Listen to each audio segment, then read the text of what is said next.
दिन और तारीख की जरूरत नहीं। जब हम अमर अनंत की कहानी कहने चले हैं तब एक दिन और एक ही तारीख पकड़कर क्यों न चले। उसके घर में पिता था, माँ थी, बहन थी, वह पूरे घर का दुलारा था। एक दिन की बात है, वह बीमार पड़ा। माँ ने उसका खाना बिल्कुल रोक दिया, पर उसका बार बार कुछ खाने को मांगना छोटी सी बहन से न सहा गया। बहन का जीना माना। वह चुपके से गुड़ और चने चुरा लाई और भैया को खिलाने लगी। यह बात और है कि उसके बाद भैया का बुखार चढ़ा। इसके लिए यह माँ बाप का गुस्सा सहने को तैयार थी, पर भाई ने भी वह गुड़ और चने की बात किसी को न बताई, और बहन बताती ही क्यों। खैर, किसी तरह रोग बढ़ते बढ़ते खत्म हो गया। रोग गया और बहन की प्रेम की वह बात सदा के लिए भाई के मन में छप गई। ऐसी एक नहीं अनेक बातें बहन की, माँ की, पिता की उसके मन पर छपी थी। वह कभी उनसे लड़ता झगड़ता भी, पर आंखों के आंसू और मन के रंग उसके अंतस पर छपी तस्वीरों को न धो सके, न धुंधला सके। एक दिन ऐसी हवा बही कि मुरझाए हुए मनों में भी नई जान आ गई। एक ऐसी हवा होती है जो मुरझाए हुए पौधों में ताजगी ला देती है, और एक ऐसी हवा होती है जो मुर्दे मन के मनुष्यों में भी नई उमंग भर देती है। यह उमंगों वाली हवा थी। बड़ा भारी जुलूस निकला। कौमी झंडे का जुलूस था वह, पर बादशाह का हुक्म था कि जुलूस ना निकले, झंडा ना निकले। शहर में आतंक छा गया। बड़ा जालिम था वह बादशाह। बड़ा आया बादशाह। क्यों न निकले जुलूस, क्यों न निकले झंडे। भाई ने बहन से कहा। बहन क्या कहती, उसने सुन लिया। बहन फिर बोली, कौन है यह बादशाह। भैया ने कहा, ओह, होगा कोई। बहन ने फिर पूछा, क्यों न निकले जुलूस, क्यों न निकले झंडा। भाई कटु स्वर में बोला, हमारा देश बादशाह का गुलाम जो है। बहन का उत्तर था, अब तो जरूर निकले जुलूस, हम जरूर फहराएंगे अपना झंडा, देखते हैं कौन रोकता है हमें। झंडे की तैयारी होने लगी। बहन ने अपनी पुरानी ओढ़नी फाड़कर झंडा बना लिया। लाल हरा रंग भी चढ़ गया। भाई ने उसे अपने खेलने के डंडे से बांध लिया। झंडा तैयार था।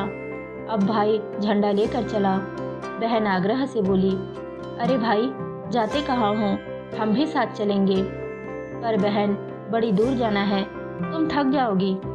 नहीं भैया, नहीं बहन, जुलूस कौन बनाएगा, तुम झंडा उठाना, हम जुलूस बनाकर पीछे चलेंगे।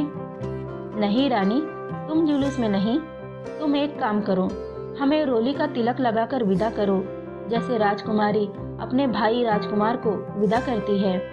बहन ने खुशी की किलकारी के साथ ताली बजाई और दौड़कर थोड़ी सी रोली, थोड़े से चावल सजा लाई। थाली में एक दिया भी जल रहा था। भाई की आरती उतारनी थी। मुंह के चारों तरफ घुमाती थाली एक आभा मंडल बनाने लगी। उसने देवी देवताओं के चित्रों में वैसा ही आभा मंडल देखा था।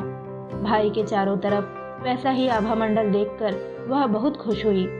बहन ने भाई के माथे पर तिलक लगाया, चावल बिखराए। तब भाई ने बहन के पैर छुए और विदा ली। बहन ने भाई के सिर पर हाथ फेरा और बलैया ली। अब वह झंडा लेकर चला। बहन दरवाजे पर खड़ी देखती रह गई। कहानियों की राजकुमारियां इसी तरह विदा करती थीं और देखती खड़ी रह जाती थीं। बहुत दूर जाने पर बादशाह के सिपाहियों ने झंडे वाले को रोका। वह न रुका, नहीं रुका, और बादशाह के सिपाहियों ने गोली चला दी। वह गिरा। झंडा उसके हाथ में था। गोलियां चल जाने पर किसकी हिम्मत कि सड़क पर जाता और घायल को संभालता, पर बहन ने उसको गिरते देख लिया था। न जाने क्यों उसका दिल पहले से ही कुछ धक धक कर रहा था। वह दौड़ पड़ी। अकेली दौड़ती जा रही थी। भाई खून से लथपथ पड़ा था। पुकारा, भैया। भाई के प्राण मानो यह अमृतवाणी सुनकर लौट पड़े। बोला, तू आई, यह झंडा ले। बहन ने झंडा ले लिया, पर भाई चला गया। बहन रोई और झंडा हाथ में लिए रही। बादशाह के सिपाही मानो गढ़ जीत कर चले गए थे। अब बहुत से लोग आए। अर्थी उठी। सामने भाई की बहन वही झंडा लिए चल रही थी। बादशाह का हुक्म था कि जुलूस नहीं निकलेगा, कौमी झंडा नहीं निकलेगा, पर जुलूस नहीं निकला और झंडा भी नहीं निकला। यह कहानी कहाँ की है, किसकी है, हम क्या बताएं। यह फ्रांस की राज्य क्रांति भी हो सकती है, यह रूस की राज्य क्रांति भी हो सकती है, यह हिंदुस्तान की 1942 की क्रांति भी हो सकती है, क्योंकि यह घटना चिरंतन है, अनंत है। यह जैसे पेरिस में, मॉस्को में, वैसे जबलपुर में भी हो सकती है। क्या कहा? जबलपुर में? तो क्या उस वीर बालक का नाम गुलाब सिंह हो सकता है?